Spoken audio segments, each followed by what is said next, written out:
The content discussed in this podcast is for informational and educational purposes only and should not be construed as financial or mortgage advice. Always consult with a licensed professional before making any decisions regarding mortgages or financial matters. Welcome to the Canadian Mortgage Show. Here are mortgage professionals Alex Pang and Alex Shanks to cut through the BS and educate Canadians on all things mortgages and real estate. It's now taking nearly 6 months for unemployed Canadians to find a new job. Outside of the pandemic, we haven't seen this since 1999. You know, everywhere I go, I see posters that says they're hiring. So I work out at a gym, Planet Fitness, they're hiring. I go to another place, they're hiring, and we message our son like, hey, good part-time job. I don't know if they can't find a job, or is it maybe our youth not wanting to take a minimum wage job. Welcome to episode 76 of the Canadian Mortgage Show. Pang here alongside Shanks. How you doing, Alex? I'm doing pretty good here, Alex. I mean, edge of our seats between all the stuff going on with the Olympics. I mean, the females not be able to make it happen. But still a great game by all. And I mean, it's pretty interesting. I didn't realize like the age gap between them and the US and everything. And I mean, they did an amazing job. And then I mean, the men have just been just stressing me out every day. All the games are just nail biters. It's too much stress early in the morning. Yeah, I mean, the women couldn't get it done, but the US were heavily favored. I think I don't follow the women that closely, but from my understanding, this might be the end of the cycle for these round of athletes, because a lot of them are in their 30s, mid 30s and stuff. So this is kind of like their last hurrah. And US is kind of like on the upward trajectory on their new cycle, and they've been dominating us the last, I think, 8 times now. So the fact that we were able to even drag it into overtime, we're up 1-0, and I'm like, man, park the bus and just defend. But you know what? They tied it, and they ended up winning. So I mean, well deserved. They were the better team all tournament. But yeah, for the men, we're recording on a Friday, and we watched this morning, or I did, and me and my wife watched it, and we were down 2-0 to Finland. I'm like, this isn't looking good. Like Finland, like they're a tough out. They have a tough defensive structure, and they could just lock it down. They're just gonna trap us to death to the end. Because in the Olympics, it's a one game winner take all, right? It's not like the NHL 7-game series or anything. Yeah, that's where it's I mean, that's the hardest thing, even for the Olympics. Like all these athletes, like I mean, they work, some of them, their entire lives to get to there. And maybe they have one bad run, maybe one small thing, and it's boom, they're done. Where maybe every other thing, and so it's hard to see. I know we have a local that's in the half pipe, Cassie Sharp. I gotta look. She had a bad fall. She's qualified to go in for the half pipe, but I don't know if she's actually going to be riding on Saturday because she had a bad fall. Was it the one that on the snowboard half pipe or ski half pipe where she has concussion issues and she banged her head, right? Yeah. And so, I don't know if she's going to be still be going through. And then, I mean, you got Mark McMorris, one of the most decorated snowboarders for Canada. And I mean, he got hurt just before going there. He's been in the Olympics. And then the craziest thing, I used to wakeboard against Mark and his brother, Craig. Craig is the guy that's been on all the CBC like announcing and everything. And I used to actually wakeboard against them and stuff. Wow, that's amazing. So now we're going back to the men's ice hockey. Well, we call it men's hockey. Are you going to wake up at 5 a.m. on Sunday to watch the game? Potentially, most likely. I think I'll be up. We'll have our coffee and Bailey's or beer or whatever and watch in front of our TVs and stuff and cheer. Exactly. So I asked my wife that. She's like, nope, but I'll hear you guys cheer downstairs. But yeah, we have a jam-packed show. Let's get going, shall we? Yeah, I mean, we're just starting to get more data that helps us understand maybe where rates going, what's happening in the economy. And here we got the CPI. And it increased. Now, again, by increased, is it increased from last year? But hey, it is still like down compared to the month before at 2.3. And excluding gasoline, it was at 3%. And the big scary thing here is the freaking food inflation. Like our food inflation is up at 7.3%, highest among the G7. Like this is something that I am watching for interest rates. Like this is where it's like, hey, we talked about the inflation is transitory and everything. I mean, if we can't find a way to get this inflation down on food, which tinfoil hat, I don't believe it's inflation. I believe it's price gouging. That these companies are inflating their cost on stuff, and we can see it. I mean, on the chart here, the prediction for that Canada will still have the highest food inflation. We got Canada at 6.5% expected. UK is at 4.5%. Japan 5.1. USA 2.9. Italy 2.6. France 1.9. Germany 1.4. Like, why are we so much higher? Like, you can't tell me that it's because of shipping costs. Hey, if every other country was up, okay, I can understand that. But like, this is just charging more to the consumers. This really just boils down to what I've said before about oligopolies in Yeah, Canada. Why it's so high? Because there's only three major food suppliers. yeah, What was it? Like I think we've detailed a chart yeah. weeks ago. Same thing with cell phones, airlines, banking, everything. We need to get this under control. Like, yeah, grocery prices up 4.8, but food inflation, my goodness, 7.3. This is honestly a crisis that we have on here.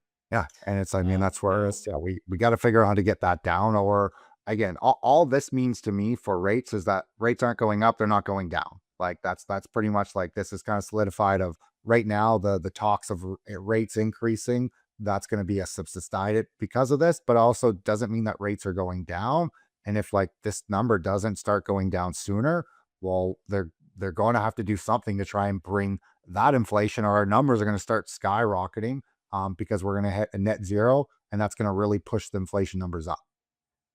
yeah, I'm interested to see about we're hearing about the dairy supply chain Yep. issues, how we we develop or we produce so much milk and it cannot be sold.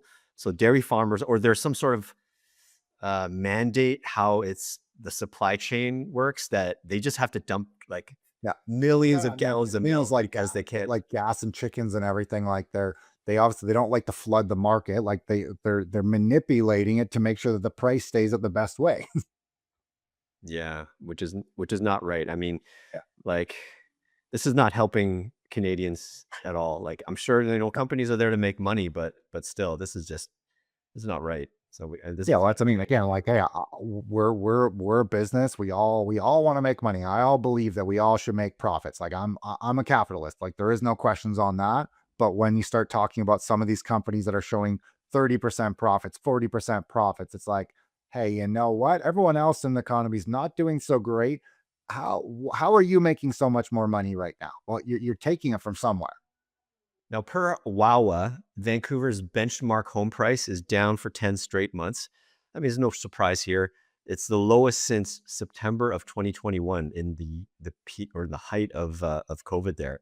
Now, sales dipped to their lowest monthly total since January of 2023.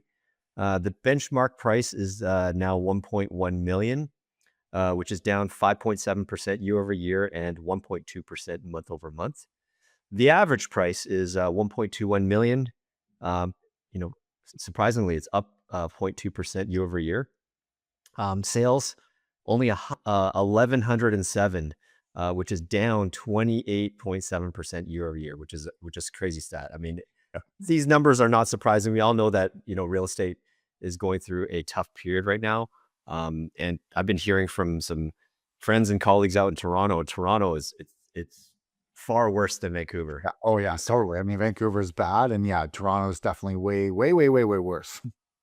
Hmm hmm So now, if we look at inflation, the house price index for the Greater Vancouver region is down about 20 to 22% from the peak of March of 2022. Yeah. Now, detached homes are back to October 2020 prices, and condos are back to April 2017 prices. Um, yeah, if you look at this graph here, yeah, like we've already erased all of the COVID gains, no question. Yeah. It's like back to before, and it's kind of like a slow bleed next to a Just not on Vancouver Island, goddamn. I'd be fine with that. I'd be fine to be able to buy some lower priced homes here, but that's not happening over here. Yeah, I mean, the Greater Vancouver has dropped significantly, but it hasn't reached Vancouver Island prices. No, It's exactly. still That's high, where it's but still like yeah. you could still sell that place there. Yes, you're selling it maybe less than what you could have sold it in March 2022, but it's still a discount over on Vancouver Island. Now we got into let's the rent a housing starts have finally eclipsed both condos and detached in Ontario, which I mean this is where we're going through this weird cycle of like we're it's just you're gonna own nothing and be happy. Like that's really what it's coming down to. Of like people don't want to buy the developments because for one you can't short term rent it. Doesn't make sense. We don't have a like the foreign buyers aren't allowed to buy, and that's where like we just turned off too many taps at the same time.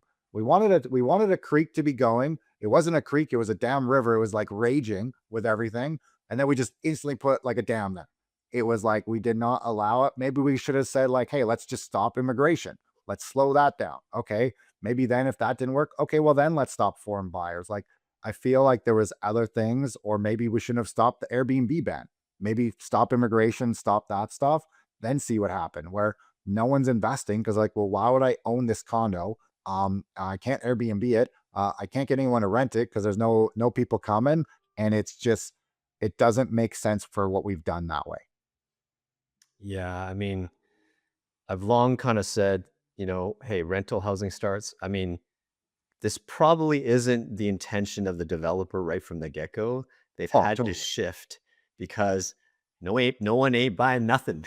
So they're like, okay, we need to turn this into rentals. Now, at the same time, the rental market's pretty soft too now, where renters coming up for their lease renewal, they are starting to ask the landlords for a rent No, price drop. yes. Where, in the height of the market, they're like, you know, Give they're me happy to just give only me 6 pay. months Yeah. of rent or whatever, but now, like, I know in Toronto, it's like the rent in the buildings like these, like, every place is giving different discounts, and people are, like, moving from one floor down to another one to get 500 bucks less, just cutting a lease, like, there's a lot of crazy stuff going on there, and that's where, like, the average asking rents in Canada fell it's the 16th straight month, in January, down 2% year over year, to an average of 2,057. I mean, I'm fine. Me and Alex, we both have rentals. We have suites. I'm fine. And even if I had to lower the rent, I've always kind of been lower already. But I think it's almost where we're coming back to an equilibrium here. And it's nice that people are actually maybe going to be able to either rent and also save up some money and not be like, oh shit, my rent is the same as if I was owning and I can't even save anything. Yeah, I mean, Vancouver rents here, if you see the graph here, it's fallen 16.5% over the last 3 years. The vacancy rate sits at a 30-year high here. So I mean, yeah, it's like the asking rent, yeah, it's down quite a bit. I mean, if you look here, nationwide, only Edmonton has seen uh, rent skyrocket about 17.8%. The rest of the country, for the most part, has been down. Which kind of follows along with the symptom, like real estate from a grand perspective from the nation has kind of slow, like except for the island. I don't know what you're sitting on. Like you're sitting on an oil patch or something, or a Another gold gold mine on mine. the Oh, island. I mean, think about this, man. In one day, I mean, oh, actually, I mean, maybe I should say it's the worst thing ever here. We got garbage everywhere. But well, think about it. One day you can play golf, you can go skiing, you can go swimming, like you can do every single thing. You can go mountain biking. Like, I mean, it's yeah. I don't want people to move here, but I mean, it is like the what you can do on the island. But hey, I can't get Amazon the first day. My internet kind of cuts out sometimes, but like everything else. And I mean, I talked to so many people that are coming from Ontario and even Vancouver. And I mean, it's just obviously the island life is slower. Like it is not hustle, hustle, hustle. I mean, I feel like I'm always hustling, but I guess the hustle in Vancouver is even more. And so that's where there's just a lot of stuff here. And I mean, I tried to leave when I was younger and I was like, oh shit, this place is the best. So we've long been saying that the pre-sale market is probably deader than a doornail right now. Well, a Canadian developer is has some innovative way to stoke some demand and to stimulate buying activity. They are offering a refund to home buyers if the price of their home or condo drops between when buyers purchase it and to when it completes. Now, I'll give you more detail. There is a caveat to this one. Yeah. Mattamy Homes is offering this credit to eligible buyers in Ontario and Alberta, where their developments are. Now, this is a short promotion up until March the 8th for its condos and low-rise homes across most of its communities. Now, they call this the Price Protection Program, and it promises to reimburse home buyers the difference in cost of the home they purchase should the price have dropped from the time of their initial purchase agreement. Now, when do they look at the time difference? So if there's a downward change 30 days before closing, then that buyer would be refunded directly. So now here's the fine print. The way they compare costs is by looking at the base model of the condo or house the buyer purchased in that same community. And it doesn't include overall sales in the area. Yeah. So what do you think about this, Alex? It's, I mean, it's yes, if something else sells in that area, cool, it's going to make it. But I mean, it's a sales gimmick. Like, it's making it look like, oh, look at this. If the price goes down in everywhere, you would think, oh, I'm going to get a lower price. It's like, no, that price has to be directly in that development. And that's just where, and I don't know exactly how it's going to work. Like, for financing, is it like, again, are they giving, are they saying that they're going to give cash back? Well, lenders don't like cash back. Like, it needs to be a price reduction and everything. Well, is that going to claim, like, start something on the CMHC insurance side of things? Like, it is a sales thing. Like, that's pretty much what this is. Same as like when Vancouver tries to say, hey, buy this condo and you get a Porsche with it. Yeah, it's built in some right now. Yeah. Like, it may seem kind of cool, but like I said before, it's based on whether the same developer lowers their asking price on an unsold unit since the original purchaser bought and under this agreement before 30 days of asking. So now if a neighborhood real estate in the overall area drops, but the developer keeps the same asking price, there's no refund. And we all know that developers are lauded on, like, they don't want to drop the price because as soon as they drop the price on one, everyone's going to ask for it, right? It just sets a precedent. And we all know that a lot of times, instead of them dropping the price, they give incentives like free EV charging, extra parking, free upgrades like, laminate or hardwood throughout, upgraded appliances, air conditioning, all that stuff before dropping the price. So, I mean, yeah, for us in the industry, we're kind of like, yeah, this is a bunch of BS, but I got to commend them for at least, Oh, putting I know, yeah, right. giving Like, that technique. sales is trying to drive business. And so, like, hey, it's that way. It's just buyer beware, like, make sure you're looking at it. And that's where it's, again, especially in Ontario, the new construction just, like, does not make sense. Like, the numbers are so far off, like, per square foot. It's like, hey, you could buy this for 1,000 per square foot, a brand new build, or you can get this thing that's a resale that's maybe 3 years older and it's $600 a square foot. Like, their math is so far off there that it's, yeah, they're bleeding. And now this is an interesting one. I just talked to a dad and his kids trying to get in the market. It's now taking nearly 6 months for unemployed Canadians to find a new job. Outside of the pandemic, we haven't seen this since 1999. Now, we know that we talk about, like, the actual unemployment rate is, like, what we're at, like 6.3%. But it's the youth that is also substantial. Like, we're in the 11%. And that's, I talked with the dad last night. His son just turned 18, trying to get a job, can't get a job anywhere. Like, is applying for everything. No jobs. Talk to another person that's a truck driver, can't get a job. And that's where it's scary for people that way. Trying to get new jobs and stuff, it's hard. You know, I have a little bit of qualms here because everywhere I go, I see posters that says they're hiring. So I work out at a gym, Planet Fitness, they're hiring.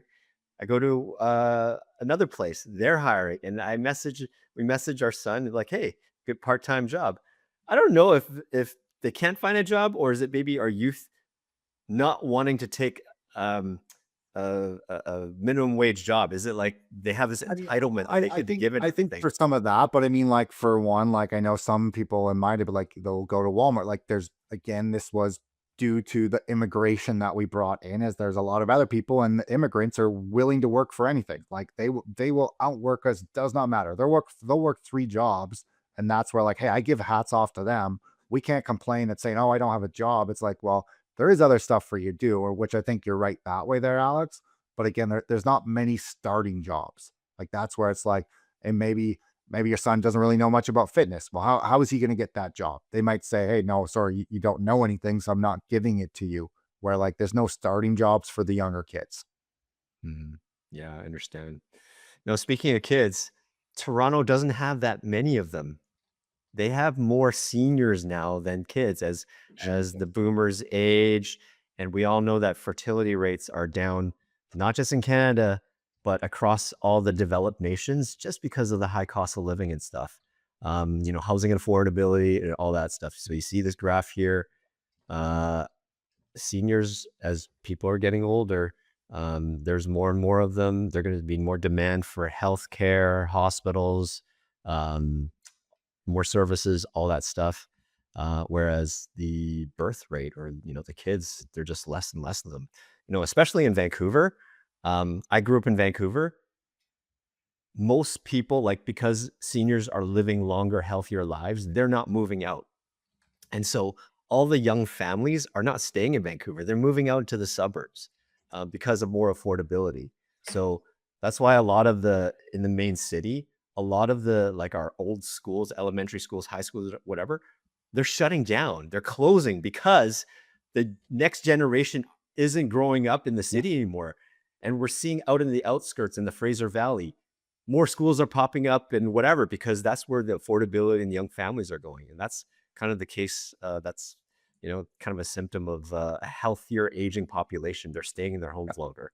Yeah, that's, I mean, again, well, like a lot of them are like, well, I'm not going to go anywhere, and their homes are worth so much, and it's like it's great, but it's also like, hey, well, this is where other people can't get into the market. For one, sometimes there's no homes to be able to buy, which does bring up the demand of like, hey, awesome, this one neighborhood that families like to be in, people don't want to sell their homes. Well, a house comes up for sale, it's going to get a higher price because there's no supply in that area. So, I mean, we have a little shift here, industry news here. You guys probably haven't heard of it in the audience here. RFA Capital and Artis REIT. So it's a real estate investment trust. They've joined forces to form RFA Financial. Now, this is actually good news for competition in our industry. Yep. We always talked about wanting more competition. Now, RFA already operates in the mortgage broker space. They're considered we call them monoline lenders or mortgage finance companies, but they are going public with an IPO as RFA Financial. So RFA Bank of Canada will be its main operator. Now, to dial this back, 20, 30 years ago, Equitable Bank, or EQ Bank, like a lot of us know, it IPO'd 20 years ago. And since then, if you invested in EQ, you would be up 730%.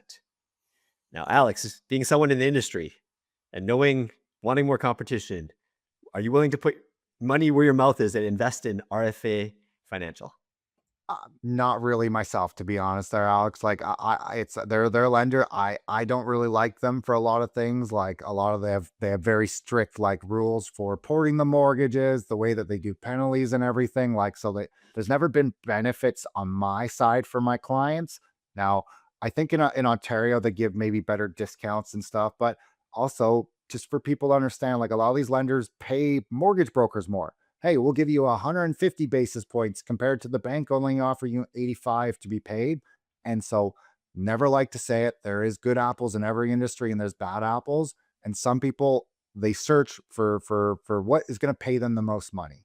And that's where maybe, like, I think it's great that RFA is trying to get the bank there of to do it. Maybe if they get some more access to stuff, but like Equitable Bank has done a lot more stuff. Like I would rather invest in Equitable Bank today than RFA myself. Yeah, and I think Equitable EQ, uh, correct me if I'm wrong, I believe they bought out the PC Financial part, right? Yeah, so they wanna, like, they were kind of dancing the outskirts, and they wanna like lean in and be like, their moniker is Canada's Challenger Bank. Yeah. And so I have accounts with EQ and such. If anything, yeah, I'd probably invest in EQ more. Now, RFA is more of it's almost like a startup. It's kind of like we'll invest when we are more confident. And obviously, if somebody's willing to invest early on and kind of provide that kind of financing, then your possibility of returns are greater. That's with Yeah, any that's I mean, investment. everyone wants like the big thing is the way the banks have an easier way to get capital because they can take deposits and everything, where the monoline lenders, the way that they get capital is from investors. And so investors are very strict on how they lend the money, where a bank is what's called a deposit lender. They get to look at it and say, oh, you know what? I'm willing to lend that to you. And they're more freeing. And so, hey, if they have more access that way, maybe again they'll be more flexible. But for other stuff, they just don't work. And again, they want access to more cheaper capital. Like that's really what they're trying to do. Yeah, I mean, it's so much like what you and I do for business is like when we first started out in business, we need to gain the experience. But when we talk to our friends and family, they're like, "Oh, we are cheering you on, but come back to us when you're more experienced." I'm like, "Well, how do I get the experience then if someone doesn't take a chance on me?" That kind of thing, right? So it's kind of the chicken and the egg thing too. Like RFA and EQ, they want to get there, but investors or whoever kind of need to take a chance in order for them to get there, kind of thing. And that's where like the Like, RFA and EQ, like they're, and again, I think even what I've been seeing on credit unions is they're going alternative lending. Like that is where like I think people have realized like, and that's where a lot of these banks have realized like this is where the money actually is in alternative lenders focused around business owners and everything that way. And I mean, previously it was RFA, EQ, all these other like monoline lenders doing it. But I find every credit union is now getting into an alternative division. The benefit for that is credit unions, most of them are not federally regulated. They don't have to go by the same standards as the banks. And so they get a lot more flexibility. And that's where they're able to lend in different ways than if you walked into CIBC. And so this is where RFA has done good. Their alternative side is not too bad that way. And I think that's probably where they're more profitable. And again, if they can take more funds, this might help them that way. yeah, 100%. I mean, we've long talked about wanting more competition. Now, of course, it's not like all of a sudden a big player comes in and then disrupts. It takes time for little players to kind of join the fold and stuff. And um, I'm applauding Quest Trade, Wealth Simple, EQ, even RFA coming in to join the fold. So more competition is good. And now we're going to go into some Canada stuff here to help kind of understand what's going on here. And so with Prime Minister Mark Carney, government announced its Bill C-19. The Canada Groceries and Essentials Benefits Act has passed to become legislation. The new law will offer monetary support for low-income Canada families in an effort to help them afford daily essentials, which, hey, we have been seeing the cost of food here very expensive. But is this actually going to help anyone, or is it just, hey, the grocery stores get to keep the prices high, and the debt and the government's just going to take on more debt? Like that's really what I see from this. It's like, no, hey, why don't we actually go and see why are those costs so high, and can we find a way to make costs cheaper? Yeah, I mean the kind of the act to give us checks and stuff, it's kind of like thanks, but how about fixing the system of why prices are high in the first place? That takes more effort, more like, lobbying and all that stuff. But I mean, the details of this is a one-time extra payment equal to 50% of the regular GST credit year, totaling 3.1 billion in support to over 12 million Canadians. Now, they're also going to increase the Canada Groceries and Essentials benefit by 25% during 5 years as of July 2026, providing more 8.6 billion in benefits to nearly 500,000 eligible Canadians. Now, the benefit's going to be based on income and family size. While a single person could receive up to 950 this year and an annual amount of 700 over the next 4 years, a family of four would receive up to 1890 this year and 1400 annually for 4 years. Yeah. Again, sounds great, but I think you need to do more about bringing like systemically fix the system rather than, plugging holes and, buying votes essentially. No, exactly. That's pretty much what I see in that case. Remember we talked about Stellantis, about them leaving their manufacturing in Canada? Well, they sold its 49% stakes in Canada's a multi-billion-dollar battery cell manufacturing plant to its joint venture partner for just $100. Yeah. Just $100, Alex. It's not a typo. I'm like, what? So that means they're almost completely writing off its $980 million investment. So they're basically saying, we give up. We're just like, it's not worth it. We out. Peace out. Like, Yeah. I mean, It's like doesn't our that doesn't like that's so like I mean, let's say Alex, I had a house that's worth $1 million and I tried to sell it to you for $100.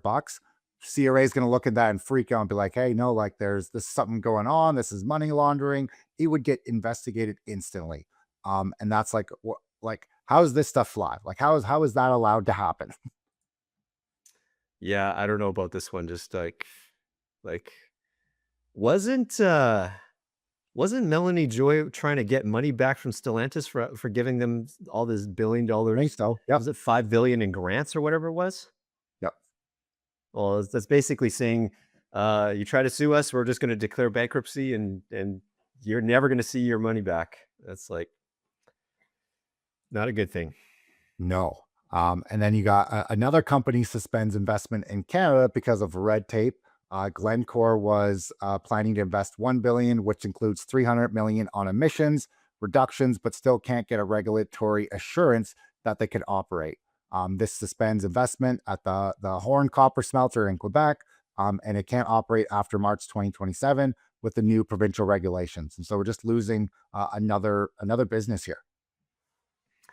And the reason why, we are tripping over ourselves on red tape. Yeah. You know, we've long talked about it. Like we just have too many interests here. Like we can't satisfy everybody. Let's look at the greater good. Um, um, I'm sure part of it, the red tape, is uh, First Nations, like all these other groups, in terms of like environmental and all that stuff. And guess what? Can't have it. Too much fighting. So no one gets anything. That's basically like when if your parents out there and your kids are all fighting, you want to take them for ice cream, but they're all fighting over what kind of ice cream, where to go, and then us parents get frustrated. We're like, you can't come to agreement. No one's getting ice cream. Forget it. Yeah. That's So I no mean one that's the gets hardest nothing. thing as a kid there or as a father, Alex. Sometimes like you're like, I want to get ice cream, but hey, the kids were bad, and you're like, God damn it, now I don't get ice cream. You know what? I'm still gonna get ice cream, and I'm gonna eat it right in front of them. I don't know I about have you, done but that I would once, do and I that. felt pretty damn bad. I'm not gonna lie. Well, you know what? I'm not there to be their friend. I'm there to be their father. And Yeah, sometimes you have to be the bad person. And if they feel that pain, they're like, you know what? Behave better next time. Then you'll get ice cream. So as parents, we don't reward bad behavior, right? So sometimes the best lesson is when it hurts. that's it's. I mean, that's where it's trying to. It's such a weird. I mean, I'm trying to figure this out, Alex. I know your kids are older and everything. Mine are 7 and 3, and it's trying to find like a happy medium of like, I don't want to be crazy hard on them, but I also don't want to be super soft on them. Like I feel like our parents are the generation before us. It was, I would say, there was less information out there, less of like, oh, you gotta make sure that their feelings are heard, like all these other things. Like there's so much stuff out there now of like, oh, you're giving them the wrong food, and it's stressful. Like trying to be like a good dad and a good family. Like it's a lot of work.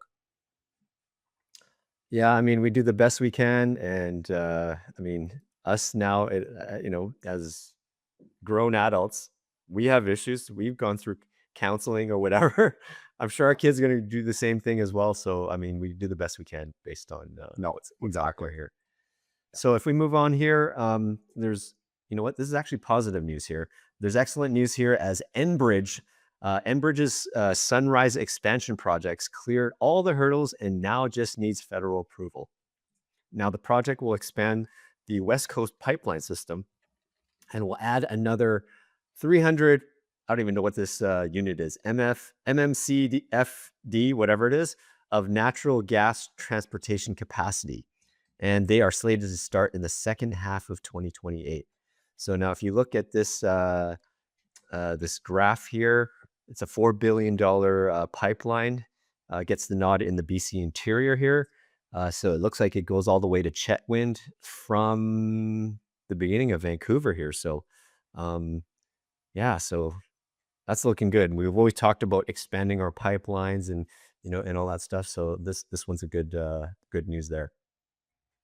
No, and it's a good, like, I mean, these are all things, and this is well, and I mean, we're using our resources properly. And so I mean, I think these are all good things for sure. Now, this one is so per Stats Can, to rank among top income earners in Canada, here's what you actually need to earn. And this is gonna, let's be an interesting one to see here. And so to be in the top 10% of Canada, you got to earn 125,000. I mean, I bet you 10 years ago that would have earned you like the top like 1 or 2%, to be honest. Like the goal before was, hey, if you can get to 100,000, like you're doing amazing, like you're above everyone else. I mean, even 125 is like, it's to go and buy a house in BC, in Vancouver, you're not buying a house with that.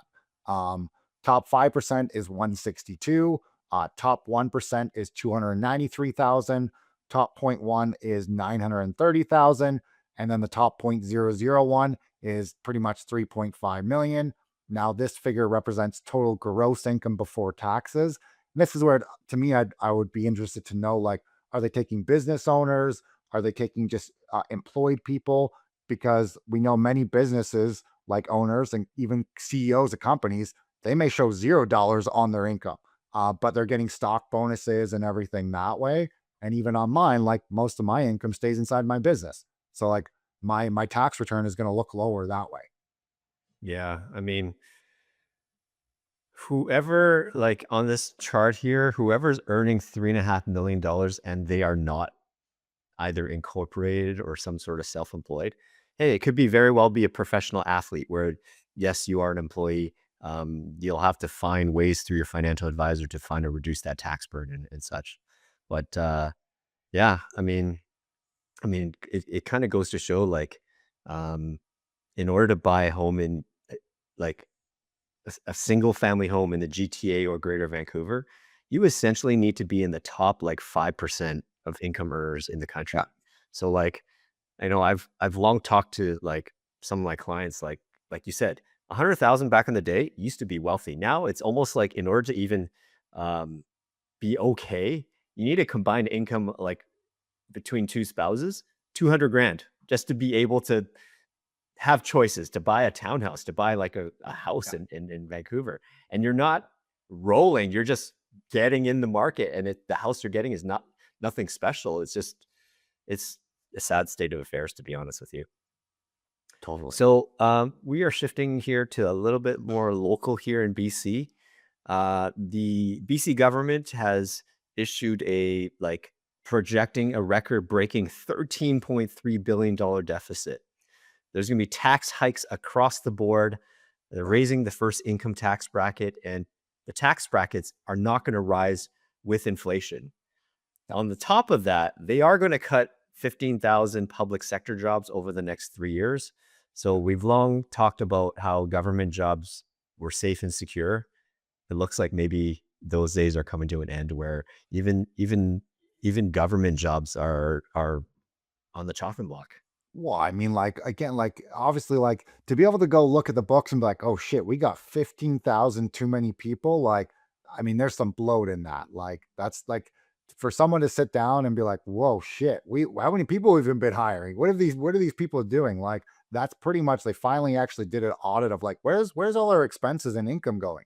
Like, they finally done something that we tell our clients and what we do. Look at your budget. What's the money coming in? What's the money going out? I feel like they finally have actually looked at it and they're like, holy shit. Yeah, I mean, there's other things here like increased costs. They're about to slap PST on stuff that was exempt before. So, for instance, accounting, like if your accountant does your taxes, it used to be just GST. Now it's going to be 12%. It's going to be GST and PST.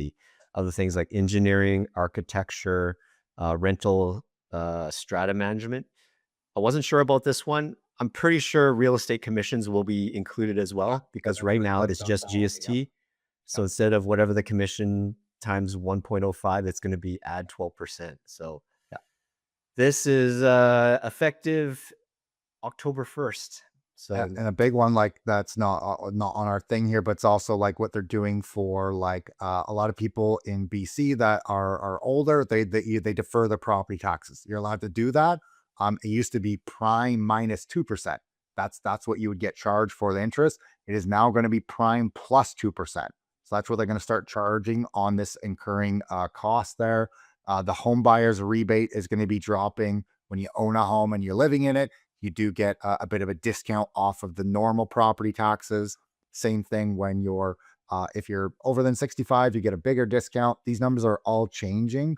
And the speculation tax, that number's going higher, which again, that's more aimed at foreign buyers. I don't really care about that one, but they're not getting developments.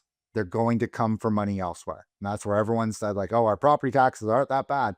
Well, guys, this is where these numbers are going to change, and that is because developments aren't happening and they're not getting money from other places. yeah, yep. We've talked about it where they'll make up for it other ways, right? Instead of there's no money in the development, so they're raising taxes across the board, which we kind of were kind of calling for just to spread. But yeah, it's gonna kind of suck for everybody. Yeah. Now let's go into some international stuff here. I mean, this is we knew last week. The U.S. Supreme Court has struck down Trump's tariffs in a 6-3 vote. U.S. is on the hook to issue 150 billion in tariff refunds. I mean, I don't fully see how that's going to happen. I don't know where that money's going to come from. I know that tariff, like Trump instantly jumped on. I'm gonna 10% the entire globe.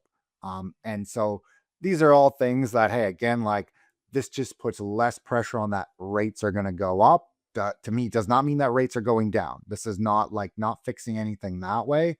But again, a lot of this stuff is all leading up to the Kuzma review for the like trade and everything that way. And so again, we just have to watch what all this news every time. It's every week that me and Alex meet. It's like, oh, something has changed. And I mean, last week Alex talked about, hey, oh, there's definitely no chance of rate cuts. I'd say that chance like has increased. I still don't think they're there, but after everything we talked about today, there's a better chance that there could be. Yeah, I mean, when is Kuzma expiring? Is it June or when is I that? think so. Yeah, it's coming up. Okay. Yeah, so I mean, right now we're only near the end of February, so I mean, it is coming up, so more things will come out to talk about it. Yeah. Here's an interesting tidbit here coming from the Netherlands. Now, their House of Representatives has approved a 36% tax on unrealized capital gains. Now, what does that mean? So let's say you owned a stock or whatever investment, it goes up in value. And in Canada, you don't have to pay any capital gains unless you sell. Wait, so yeah. Well, they're changing that here in Holland. 36. Okay, so let's say you bought something for, I don't know, $50.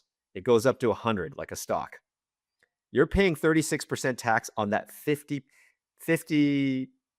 dollars that you haven't sold, right? Whether you sold or not. That's just a paper gain.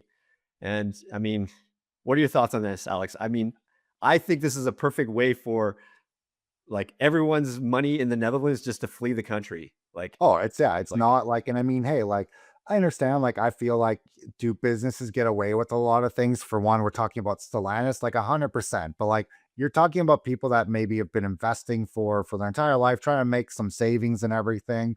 And it's like you're gonna start taxing this stuff. Like for one, why are people gonna be investing in that type of stuff? Like it's just we're doing everything that we can to kind of like to me like hinder innovation. It's like, hey, you know what? You want to build a business? Nah, we're going to tax you more. Okay, I'm just going to go stick and be an employee. And I mean, is that what they want? I don't know. I mean, is it because they don't want people to be innovating? Maybe. But like, I don't see how this benefits other than obviously the government and getting money.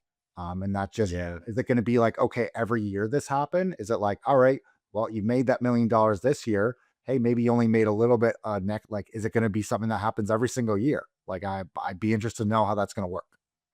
yeah, and exactly. Like, but what, like, yeah, you pay the 36% on whatever your gain is. What happens, and you haven't sold it? What if that investment Well, loses value? So now you're under. Are you going to get that money back from the government? I highly doubt it. yeah. Um, like, and we realize that governments, probably the Netherlands is suffering a real estate issue like like in Canada as well, and they're trying to find ways to increase their tax revenue.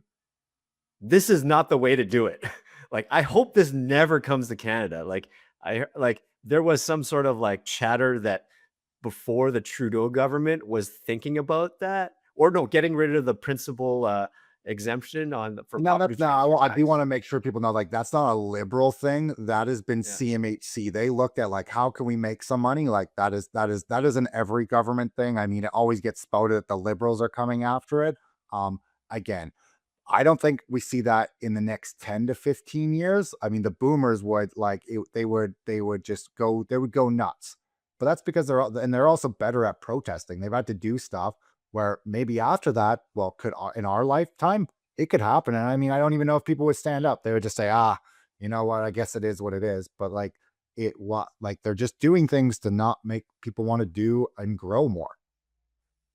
I can totally see. I mean, yeah, I mean, they approved it, but I can totally see that this being removed when the Netherlands, they elect a new government. Like, the Oh, people are going to be yeah. up in arms. They're going to see that people have moved their money away from the country and all that stuff, and they kind of go about face and correcting this. Like, yeah, we made a great mistake on this one. Yeah. No, Um, exactly. but yeah, we should wrap up here. Alex, what's going on this weekend for you? Just gonna be hanging out with my kids and stuff. Got a birthday party at a pool. Gonna be doing that. And then watching the hockey game and stuff. Yeah, you're gonna wake up at 4:30, or the game starts at 5:10, so you gotta wake up right at 5 or something, right? Yeah, I'll try. Maybe it might be 5:30. Maybe I'll be a little bit late, type of thing. Not right on time. Yeah, likewise for me too. What's happening tomorrow is it's my 30th high school reunion tomorrow. Shit, man. If you guys do the math, I'm 48 this year. Yes, I'm that old. Um, but I've been asked by the organizers to MC tomorrow. So I didn't want to do it just like this pod. I didn't want to be by myself. So I said yes, but I want a partner. So I'm co-MCing with another person. And so I've had to look up chat GPT on scripts of what to say, and not to be boring and dumb and stuff like that. So it'll be fun. Just wear the Canadian Mortgage Show hat, Oh man. man. Just turn it into a podcast, Alex. Oh yeah. Yeah. I wanted to keep it about catching up with friends, not to be like let's not be a pitching event for Yeah. businesses and stuff. But That's yeah. yeah, it'll be a good That'll time. be that'll be fun to see all your past schoolmates and stuff. Yeah, exactly. Like, did you ever watch the movie Romeo and Michelle's high school reunion? I'm gonna say, Alex, I'm probably too young for that. Yeah, there was a show.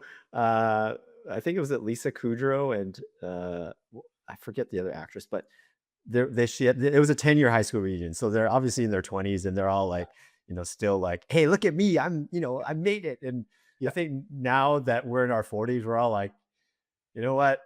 Things that we usually care about.